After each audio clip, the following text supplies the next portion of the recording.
সূরা আম্বিয়ার আজকে শেষ পর্যায়ে ইনশাল্লাহ আমরা শাব্দিক অর্থ এবং সংক্ষিপ্ত তাফসির আলোচনা করব। আমরা আজকে সেই মাসলার কাহিনীটা শুনবো। আল্লাহ বলছেন ওয়াদান্নুন, আর শোনো সেই মাসলার কাহিনী, ঈদ জাহাবা, যখন সে চলে যাচ্ছিল মুগাদিবান, রাগ করে। মানে ইউনূস আলাইহিস সালাম তার সম্প্রদায়কে দিনের দাওয়াত দিচ্ছিলেন, তারা যখন গ্রহণ করতেছিলেন না কোনো মতেই, তখন ইউনূস আলাইহিস সালাম তাদের প্রতি রাগ করলেন, গোসা হইলেন এবং বললেন 3 দিনের মধ্যে তোমাদের প্রতি আল্লাহর শাস্তি চলে আসবে। এবং তিনি তার এলাকা ছেড়ে রওনা দিলেন, ওই এলাকায় থাকবেন না যে এলাকায় আল্লাহর গজব পড়বে।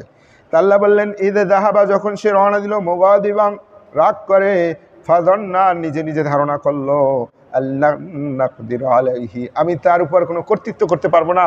সে মনে করলো আমি আমার আয়ত্তের বাইরে সে চলে যাচ্ছে। ফানাদা ফিজ যুলুমাত, অতঃপর সে অন্ধকারে ডাক দিল। আল্লাহ বললেন যখন তিনি রওনা গেলেন, অন্য সূরায় আছে যে তিনি লটারিতে অংশগ্রহণ করলেন এবং তিনি পরাজিত হইলেন। মানে যখন রওনা দিলেন নৌকায় করে তিনি যাইতেছিলেন, তাই যখন ইউনূস আলাইহিস সালাম সম্প্রদায় ত্যাগ করে চলে যাচ্ছিলেন, তখন তার সম্প্রদায়ের যারা মুরব্বী ছিল এবং লোকজন ছিল, তারা ভাবলো যে ইউনূস নবী তিনি যেহেতু বলছেন 3 দিনের মধ্যে শাস্তি আসবে, তাহলে আমরা এর শাস্তি থেকে মাপ পাবো না। তাই তারা সিস্টেম কি করলেন যে চলো আমরা আল্লাহর কাছে কাঁদি। এই জন্য বাছুর গরুর থেকে আলাদা করে রাখলো এবং হাঁস মুরগি যেগুলো ছিল এগুলো খাবার বন্ধ করে দিল, ছোটো ছোটো বাচ্চাদের মায়ের থেকে পৃথক করে দিল দিয়া সবাই। তাহলে সেখানে কি একটা অবস্থা হয়, মানে চিল্লা পাল্লা হাউকাউ সবাই আল্লাহর কাছে এমনভাবে কান্নাকাটি শুরু করলো, মানে পরিস্থিতিটাই একটা ভিন্ন হয়ে গেল। সাথে সাথে আল্লাহর রহমতের দরিয়ায় মায়া রহমত উতলাই উঠল, তিনি তাই তাদেরকে ক্ষমা করে দিয়েছিলেন। এই কোরআনই আছে, একমাত্র ইউনূস আলাইহিস সালামের কওমই মাপ পাইছিল, আর কেউ মাপ পায় নাই, কারণ কেউ তওবা করে নাই। তাই যখন এদিকে তার কওম তওবা করলো, ইউনূস আলাইহিস সালাম তো চলে যাচ্ছেন, তো তিনি যে নৌকায় ওঠার পরে আল্লাহ নৌকা নিয়ে যখন যাচ্ছিল, আল্লাহ নদীর ভিতরে ঢেউ উঠাই দিলেন। আর ঢেউ এমন অবস্থা হইল যে নৌকাটা ডুবে যাওয়ার উপক্রম হইল। তখন সবাই মিলে সিদ্ধান্ত নিলেন যে তাহলে আমরা কি করি, নৌকার কিছু বোঝা হালকা করি, লোক কমাই। তাহলে কে নামবে নৌকা থেকে? লটারি করলেন। লটারিতে প্রথমবার ইউনূস আলাইহিস সালামের নাম উঠল। ইউনূস আলাইহিস সালামের নাম ওঠার পরে সবাই ইউনূস আলাইহিস সালামকে চিনতেন, তাই তাকে ফেলে দেওয়ার ব্যাপারে রাজি হইলেন না। দ্বিতীয়বার লটারিতে আবার ইউনূস আলাইহিস সালামের নাম উঠল, তৃতীয়বার উঠল। আল্লাহ নিজেই কোরআনে বললেন যে তিনি লটারিতে অংশগ্রহণ করলেন এবং হেরে গেলেন। তো তৃতীয়বার ওঠার পরে ইউনূস আলাইহিস সালাম বুঝতে পারলেন যে ঘটনা কোন জায়গায়। তিনি সাথে সাথে নদীর ভিতরে ঝাঁপ দিলেন, আর আল্লাহ মাছ পাঠাই দিলেন, বিশাল মাছ। মাছকে অর্ডার দিলেন ইউনূসকে তুমি পেটে নিবা, কিন্তু হজমও করা যাবে না, তার অঙ্গ প্রত্যঙ্গ ভাঙ্গা যাবে না। মাছে কী করে, চাপ দিলে সব ভেঙে যায় না, সে আস্তে থাকবে। তো ইউনূস আলাইহিস সালামকে যখন মাছের পেটে নিয়ে মাছ গভীর সমুদ্রের নিচে চলে গেছে, ইউনূস আলাইহিস সালাম প্রথম ভাবছিলেন তিনি মারা গেছেন।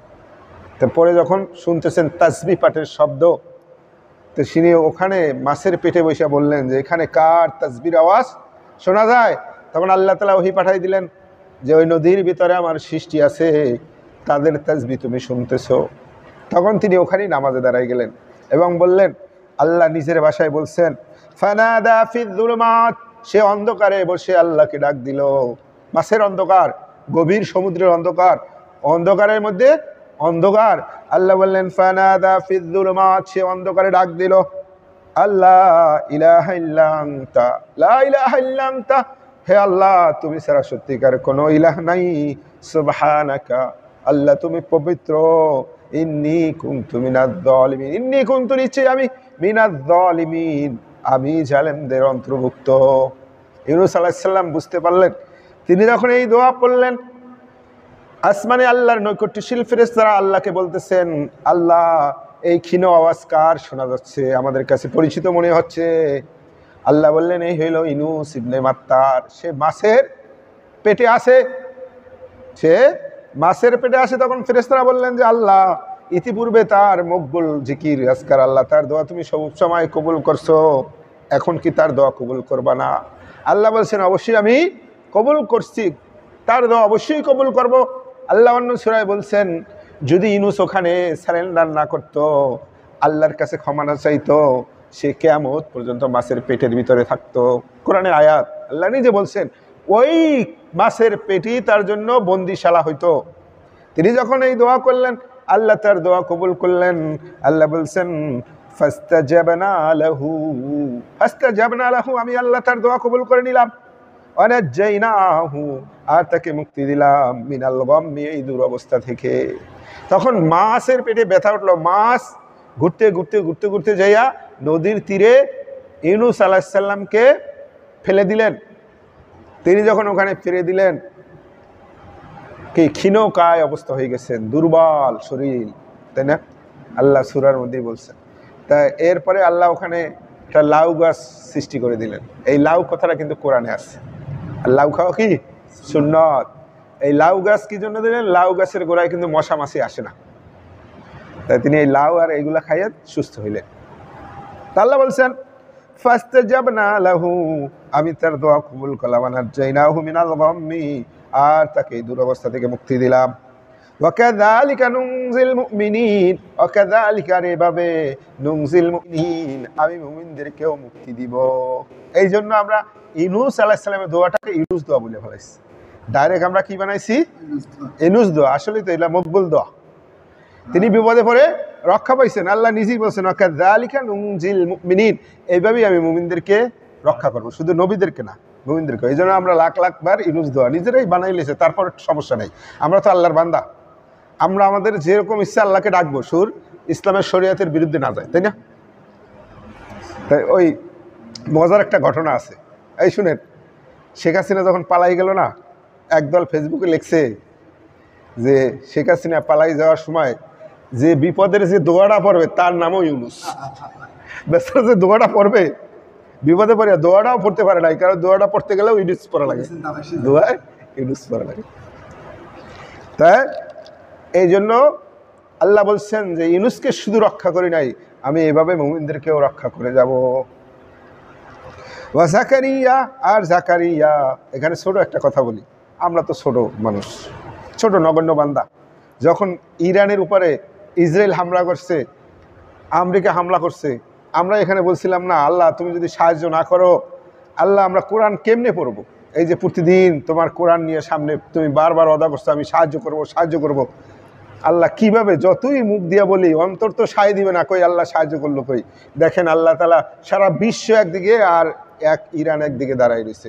আল্লাহ সাহায্যের কারণেই রাত্রে যেখানে আমেরিকার ওই ঘাঁটিতে আজ পর্যন্ত কেউ হামলা করার সাহস পায় নাই, চিন্তাও করতে পারে নাই, সেই ঘাঁটিতে হামলা করার পরই তারা যুদ্ধ বিরতি ডাকছে। এখানে আল্লাহ সানুলকি ফি কুলুবিল্লাযিনা কাফারুর রুবা, আমি অতি শীঘ্রই কাফেরদের অন্তরে ভীতির সঞ্চার করে দেব, ভীতির সঞ্চার করে দেব। তা আল্লাহ বলছেন আমি এইভাবেই মুমিনদেরকে রক্ষা করি। এরপর আল্লাহ বলছেন জাকারিয়া, আল্লাহ সূরা আম্বিয়ার মধ্যে নবীদের মকবুল দোয়াগুলোর কথা বলতেছেন। আইয়ুব আলাইহিস সালামের কথা বলছেন, তিনি রোগ থেকে কিভাবে মুক্তি পাইলেন। আর জাকারিয়া আলাইহিস সালামের সমস্যা কি ছিল, আল্লাহ সব সমস্যাগুলো নবীদের মধ্যে দিয়ে দিয়েছিলেন, বুঝছেন? জাকারিয়া আলাইহিস সালাম কি ছিল, তার সন্তান হইতো না, তার স্ত্রী ছিল বন্ধা। তাই জাকারিয়া, আল্লাহ বলছেন জাকারিয়ার কথা শোনো, ইদ নাদা রব্বাহু, যখন তিনি তার রবকে ডেকেছিলেন, কি বললেন? রব্বি লা তাযারুনি ফারদা, রব্বি লা তাযারুনি, হে আল্লাহ আমাকে ছেড়ে দিও না, ফারদা, একাকিত্ব অবস্থায়, ওয়ারিসহীন অবস্থায়, আল্লাহ আমার বংশধারা হবে না, এটা আমি চিন্তাও করতে পারতেছি না। সূরা মারিয়মের মধ্যে আমরা পড়ছি, তিনি বলছিলেন আল্লাহ আমার হাড়গুলো সব ক্ষয় হয়ে গেছে, মাথার চুল সাদা হয়ে গেছে, আমি শেষ বয়সে চলে আসছি, আমার ওয়ারিস নাই। তিনি আল্লাহর কাছে দোয়া করেছিলেন। আল্লাহ এখানে বলছেন, তিনি বলছেন রব্বি লা তাযারুনি ফারদা, হে রব আমাকে একাকিত্ব ছেড়ে দিও না, ওয়ারিসহীন ছেড়ে দিও না।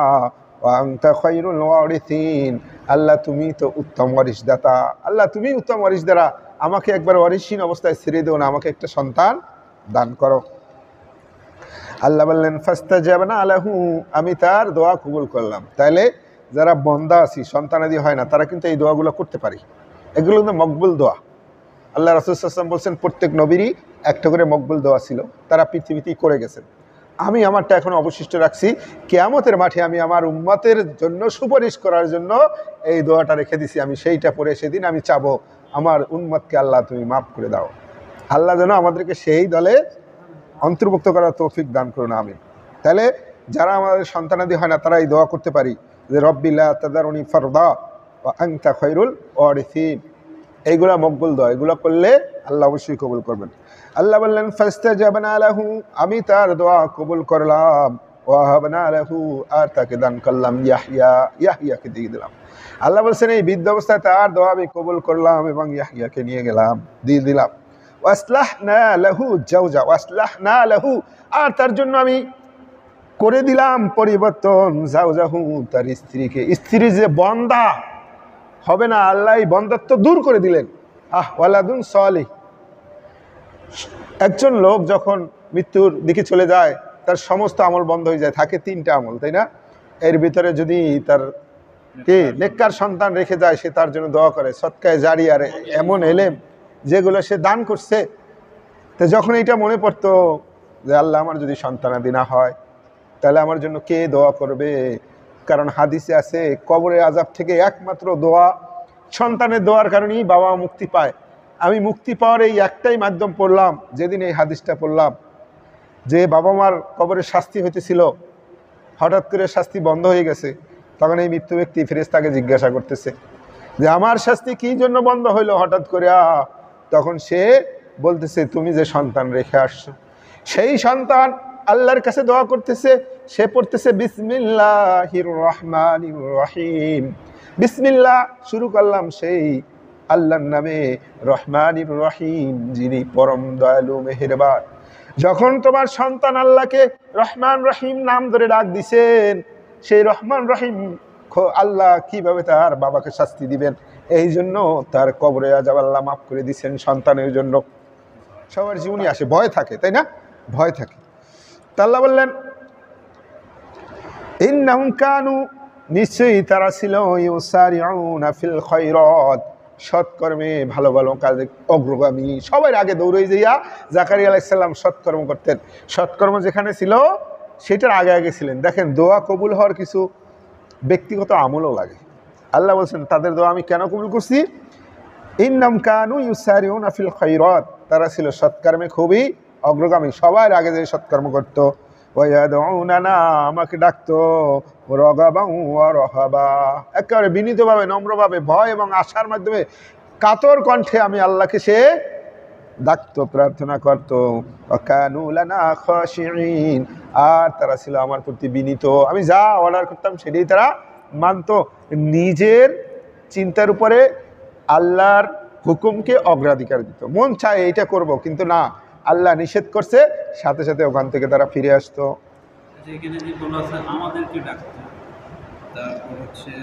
আমরা যখন বক্তব্য দেই, আমরা যখন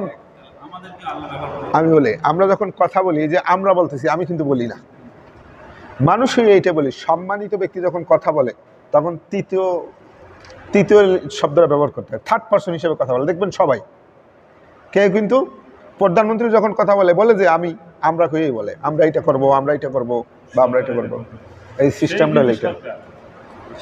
যেমন এখানেও কিন্তু আমরা বলি যে আমরা এখন কোরআন তেলাওয়াত করব, আমি সাধারণত বলি না, তৃতীয় শব্দ থার্ড পারসন ব্যবহার করে কথা বলা হয়, বুঝতে পারছেন? এখন সম্মানিত যখন বড় আসনে কথা বলে থার্ড পারসন হিসেবে কথা বলে। আর এটা সবচেয়ে বড়, এটা তো আল্লাহ করিয়ে দিয়েছেন, কুল হুয়াল্লাহু আহাদ, বলো আল্লাহ এক, ওখানেই শেষ, এই প্রশ্নটা আসবে না। দেখবেন যখন কোনো বক্তাও কথা বলে তখনও কিন্তু থার্ড পারসন হিসেবেই কথা বলে, আমি, এটা কিন্তু যারা শ্রোতা আছে তারাও ভালো লাগবে না শুনতে, তখন তাকে অহংকারী মনে হবে, বড় মনে হবে, তাই না? আর যখন আমরা শব্দ ইউজ করে আমরা কথা বলবো তখন কিন্তু এখানে একটা বিনয়ী ভাব আসে, সবার প্রতি একটা সম্মান করা হয়। এখানে যদি আমি কথা বলতে যাই বারবার আমি বলি, এটা সবার কাছে একসময় মানে অবাস্তব লাগবে, যে ভাই কীরকম কথা বলেন, উনি কি সব, আর কেউ নাই, তাই না? এবার আল্লাহ বলছেন শোনো, ওয়াল্লাতী আহসানাত ফারজাহা, আর সেই মহিলার কথা শোনো, মরিয়মের কথা, যিনি তার লজ্জাস্থান সংরক্ষণ করছেন।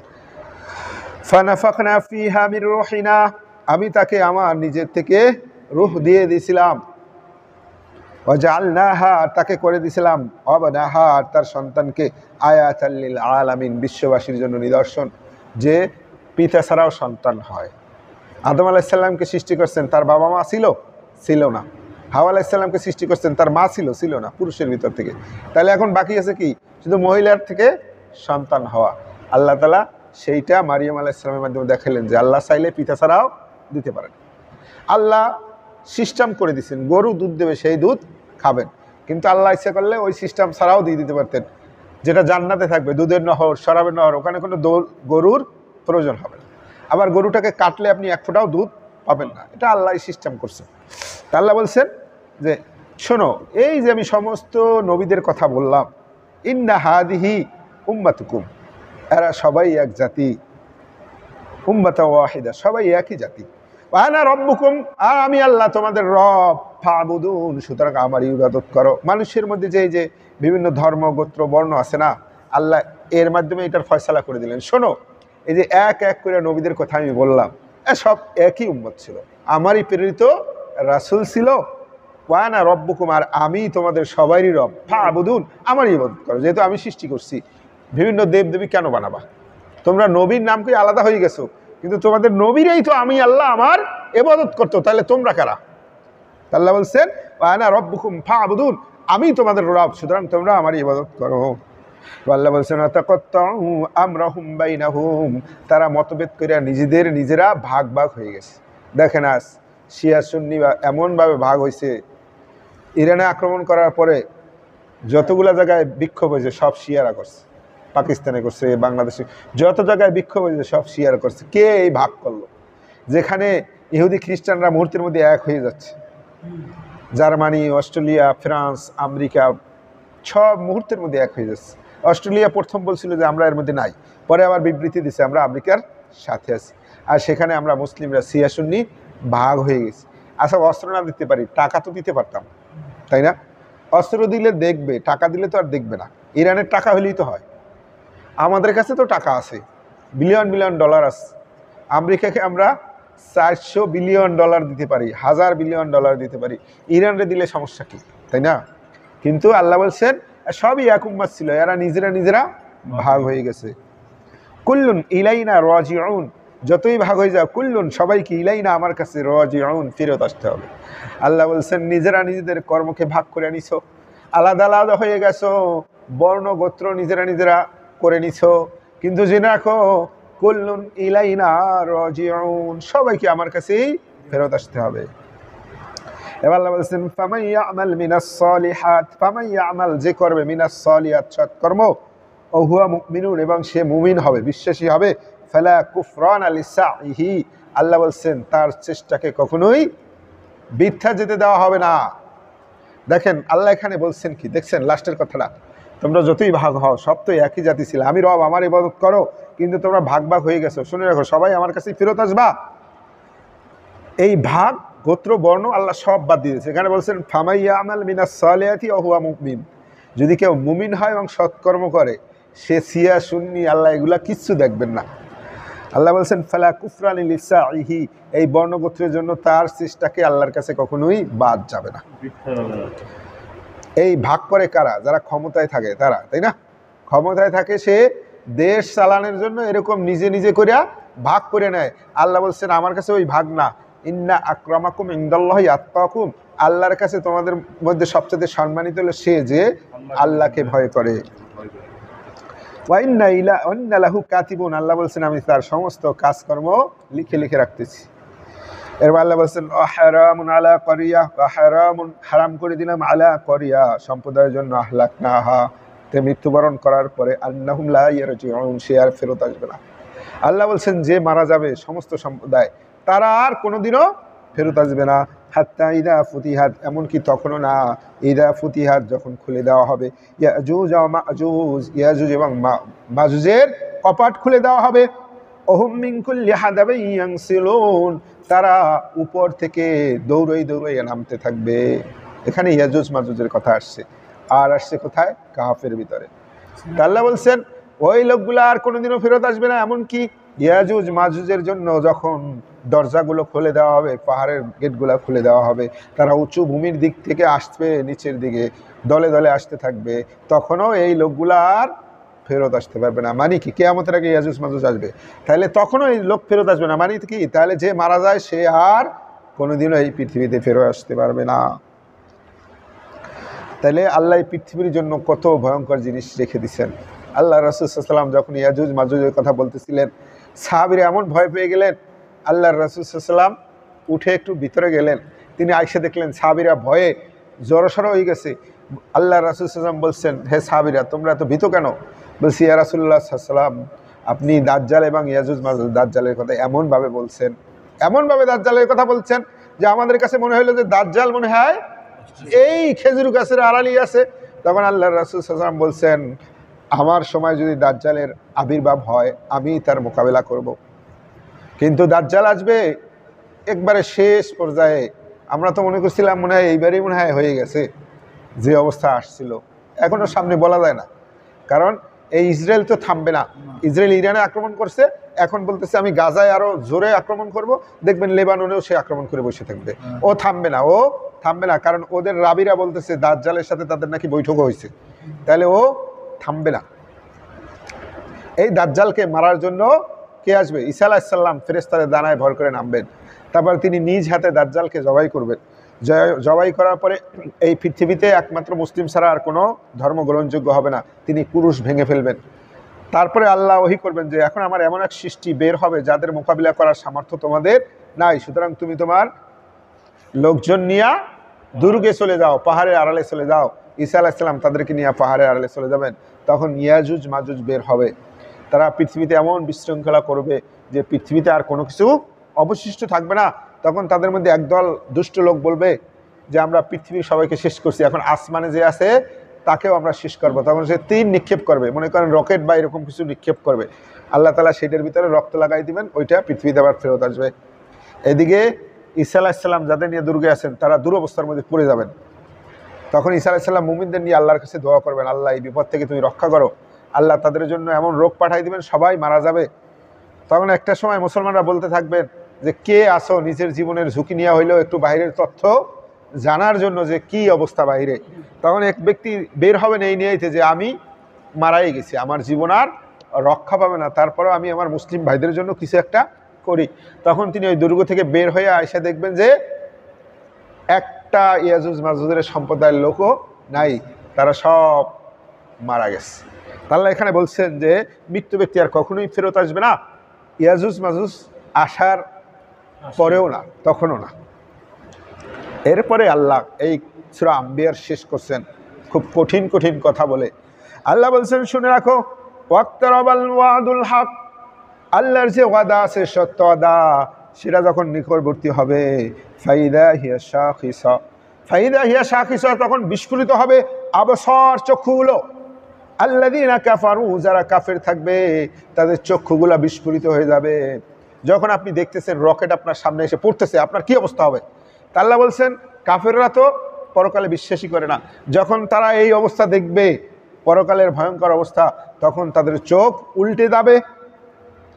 তখন তারা বলবে ইয়া উইলানা, হায় আফসোস, কদ কুন্না ফি গাফলাতিন মিন হাদা, কদ কুন্না, আমরা ছিলাম ফি গাফলা, গাফেল, মিন হাদা, এই ব্যাপারে তো আমরা উদাসীন ছিলাম, আমরা তো বলতাম যে কিয়ামত হবেই না, এখন কি হইল, বাল কুন্না যালিমিন, আমরা তো জালেম অবস্থায় ধরা খেয়ে গেলাম।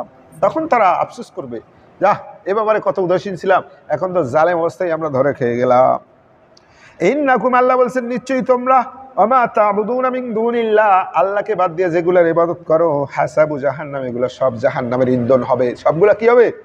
জাহান্নামের ইন্ধন। আনতুম লাহা ওয়ারিদুন, তোমরা অবশ্যই ওইটার ভিতরে প্রবেশ করবে।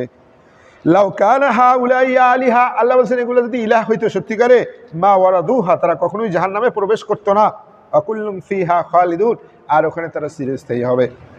যখন এই আয়াত নাজিল হইল, মুশরিকরা বলা শুরু করলো, বাহ ভালো কথা, ভালো কথা, আমরা না হয় দেবদেবীর পূজা করি, কিছু লোক চন্দ্রের পূজা করে, সূর্যের পূজা করে, আর খ্রিস্টানরা তো ঈসার পূজা করে, তার পুত্র বলে, তাহলে ঈসা এবং সব কি জাহান্নামে যাবে? তারা এটা বলা শুরু করে দিল। তখন আল্লাহ আয়াত নাজিল করলো, ইন্নাল্লাযীনা নিশ্চয়ই সাবাকাত লাহুম মিন্নাল হুসনা, যাদের জন্য আমি কল্যাণ আগেই নির্ধারণ করে দিছি। আল্লাহ রাসূল সাল্লাল্লাহু আলাইহি ওয়াসাল্লাম বললেন যে ঈসা আলাইহিস সালাম তো কখনোই নিজেকে দেবতা দাবি করেন নাই, তিনি রব দাবি করেন নাই, তিনি সৃষ্টি অবস্থায় কোনোদিন বলেও নাই, তোমরাই বানাই নিছো। তাহলে এখানে তাদের প্রশ্নই আসে না। এই জন্য আল্লাহ আয়াত নাযিল করে দিলেন, ইন্নাল্লাযীনা সাবাকাত লাহুম মিন্নাল হুসনা, নিশ্চয়ই যাদের জন্য আমার কল্যাণ নির্ধারিত হয়ে গেছে, উলাইকা আনহা মুবআদুন, তাদেরকে সেদিন জাহান্নাম থেকে রক্ষা করা হবে, দূরে রাখা হবে। হ্যাঁ, সহজ সরল রাস্তায় ওইটাতে আল্লাহর ইবাদত করো। তাই আল্লাহ বলছেন যে তাদেরকে এমনভাবে রক্ষা করা হবে, লা ইয়াসমাউনা হাসিসাহা, তারা ওখানে বসে জাহান্নামের ক্ষীণ শব্দও শুনতে পাবে না। আল্লাহ যেন আমাদেরকে এই দলে শামিল করেন। আল্লাহ বলছেন যাদের জন্য আমি পূর্ব থেকে কল্যাণ নির্ধারণ করে রাখছি, আল্লাহ যেন আমাদেরকে এই দলে শামিল করেন, আমিন। আল্লাহ বলছেন তাদেরকে ওই জাহান্নাম থেকে এমনভাবে রক্ষা করা হবে, তারা জাহান্নামের ক্ষীণতর আওয়াজও শুনতে পাবে না। যারা গুমের সাথে ডিউটি করছে তারাও কিন্তু কষ্টে ছিল, মানুষের কষ্ট দেখলে, চিল্লাফাল্লা দেখলে কিন্তু ভালো লাগে না। এই জন্য জান্নাতে যাতে কোনো মতেই অশান্তি না হয়, এই জন্য তারা ক্ষীণ আওয়াজও শুনতে পাবে না। অহুম ফি মাস্তাহাত আনফুসুম খালিদুন, অহুম ফি মাস্তাহাত, তাদের ইচ্ছা অনুযায়ী, আনফুসুম নিজস্ব খালিদুন, তারা চিরস্থায়ী থাকবে। তারা ওই জান্নাতে ইচ্ছা অনুযায়ী চিরস্থায়ী থাকবে। লা ইয়াবগুন আনহা ওয়ালা, আল্লাহ সূরা কাহফের মধ্যে বলছেন যে তারা ওখান থেকে বের হয়ে যাইতে চাবে না, এত মজা। আল্লাহ বলছেন লা ইয়াহজুনুহুমুল ফাজাউল আকবার, লা ইয়াহজুনুহুম, একটু চিন্তিত হবে না, ফাজাউল আকবার, সেই ভয়ের দিনে তাদের কোনো চিন্তাই নাই, তাদের তেরাস কাছেও আসবে না। ওয়াতাতালাক্কাহুমুল মালাইকা, ওয়াতাতালাক্কা, তাদের সাথে সাক্ষাৎ করেন মালাইকা, ফেরেশতারা। আল্লাহ বলছেন কিয়ামতের সেই ভয়াবহ দিনে তাদের কোনো চিন্তাও থাকবে না, তাদের সাথে ফেরেশতারা সাক্ষাৎ করবেন আর বলবেন হাদা ইয়াউমুকুমুল্লাযী কুনতুম তুআদুন, হাদা, এটি হলো ইয়াউমুকুমুল্লাযী কুনতুম তুআদুন, সেই দিন যেদিনে ওয়াদা আপনাদের সাথে করা হয়েছিল। আল্লাহ বলছেন তারা বিভিন্ন দরজা দিয়ে আসবে, ওয়াসিকাল্লাযীনা তাকাউ ইলা জান্নাতি যুমারা, তাদেরকে যখন নিয়ে যাবে ফেরেশতারা আহলান সাহলান করে তাদের সম্ভাষণ জানাই নিয়ে আসবেন।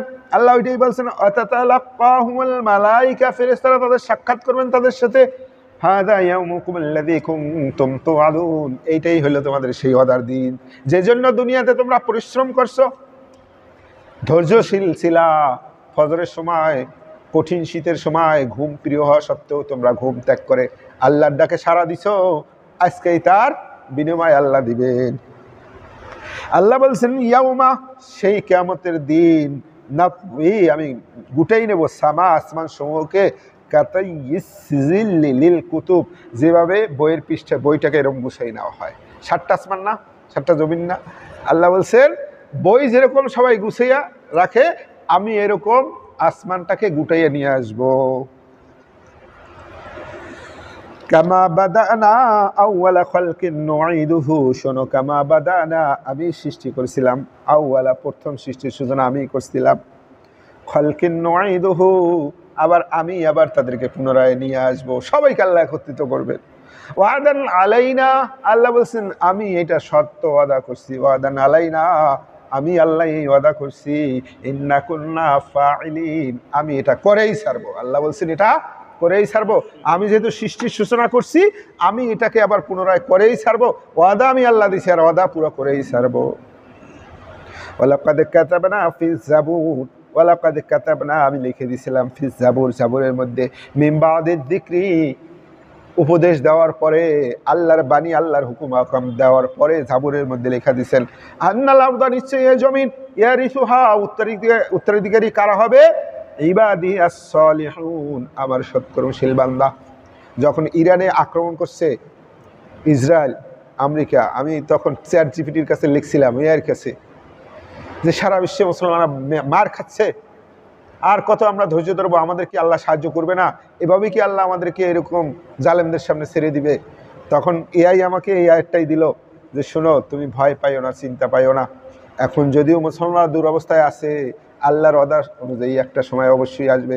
আল্লাহ কোরআনে বলে দিয়েছেন, কি বলছেন, ওয়ালাকাদ কাতাবনা ফিজ জাবুর, জাবুর কিতাবে আমি লিখে দিছি, মিন বাদিদ যিকরি, সমস্ত উপদেশ দেওয়ার পরে, কোন কথাটা, আন্নাল আরদা, এই পৃথিবী, ইয়ারিসুহা, খলিফা হবে, ওয়ারিস হবে তারাই, ইবাদিয়াস সালিহুন, সৎকর্মশীল বান্দা। তাই এআই লিখছে শেষ জমানা যখন এগুলো ঘটে যাবে, শেষমেশ ঈসা আলাইহিস সালাম আসার পরে মুসলমানরাই বিজয়ী হবে, হয়তো তোমার কাছে এখন সাময়িক দৃষ্টিতে মনে হচ্ছে যে মুসলমানরা দুরবস্থার মধ্যে আছে, কিন্তু ওয়াল আকিবাতুল লিল মুত্তাকিন, শেষ পরিণতি যার, শেষ ভালো যার, সব ভালো তার। আল্লাহ বলছেন ইন্না ফি হাদা, নিশ্চয়ই এই ঘটনার মধ্যে লা বালাগাল লিকৌমিন আবিদিন, যারা ইবাদত গুজার বান্দা তাদের মধ্যে এতে কি আছে, শিক্ষা আছে, উপদেশ আছে, তারা এর ভিতরে অনেক কিছু পায়। ওমার সাল্লাকা হে নবী, আপনাকে আমি পাঠাইছি কি জন্য? ইল্লা রাহমাতাল লিল আলামিন, এই বিশ্ববাসীর জন্য রহমত স্বরূপ। সাহাবীরা বলছেন যে আল্লাহর রাসূল সাল্লাল্লাহু আলাইহি ওয়াসাল্লাম যখন মারা গেলেন সেই সময় অবস্থাটা খুব ভয়াবহ ছিল।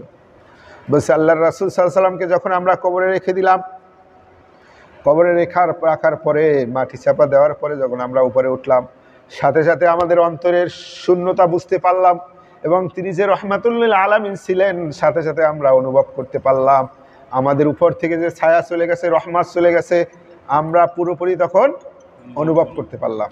কোনটাই কল আসছে আপনারাই?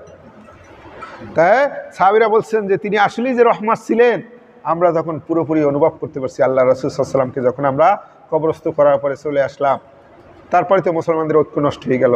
প্রথমেই লাগলো খলিফা কে হবে, এইটা নিয়ে ওখান থেকেই বিরোধ। এই বিরোধে 3 জন খলিফা আমাদের শাহাদাত বরণ করলেন, শুধু একজন আবু বকর রাদিয়াল্লাহু তাআলা আনহু স্বাভাবিক মৃত্যু হয়েছে, ওমর রাদিয়াল্লাহু তাআলা আনহু শহীদ হলেন, ওসমান রাদিয়াল্লাহু তাআলা আনহু শহীদ হলেন, আলী রাদিয়াল্লাহু তাআলা আনহু শহীদ হলেন, ওখান থেকেই শুরু হয়ে গেল। আল্লাহ বলছেন আমার সাল্লাকা ইল্লা রাহমাতাল লিল আলামিন, হে নবী আপনাকে আমি বিশ্ববাসীর জন্য রহমত স্বরূপ পাঠাইছি। না, নবীজি দিয়ে যান নাই, তিনি ইঙ্গিত করে গেছিলেন। হ্যাঁ, বাট খলিফা কাউকে দিয়ে যান নাই। এটা হলো কি, এটা ইঙ্গিত ছিল, ইঙ্গিত। আল্লাহ বলছেন যে শোনো, কুল ইন্নামা ইউহা ইলাইয়া, কুল হে নবী আপনি বলেন, ইন্নামা ইউহা ইলাইয়া, আল্লাহ আমার কাছে ওহী করেন কি, আন্নামা ইলাহুকুম ইলাহুন ওয়াহিদ, তোমাদের ইলাহ হইলেন একজন। মানে এই জন্য আল্লাহ সব মাফ করে দিয়েছে। ইন্না শিরকা লাযুলমুন আযীম, খালি শিরাক করবা না, ইমানদার থাকবে, আমি সব মাফ করে দেবো, যাকে ইচ্ছা থাকে, যদি অনুগত বান্দা হও। আল্লাহ বলছেন হে নবী বলে দাও যে আমার কাছে ওহী একটাই, যে আল্লাহ হইলেন একজন, হাজারো দেবতার পিছনে ছোটা যাবে না।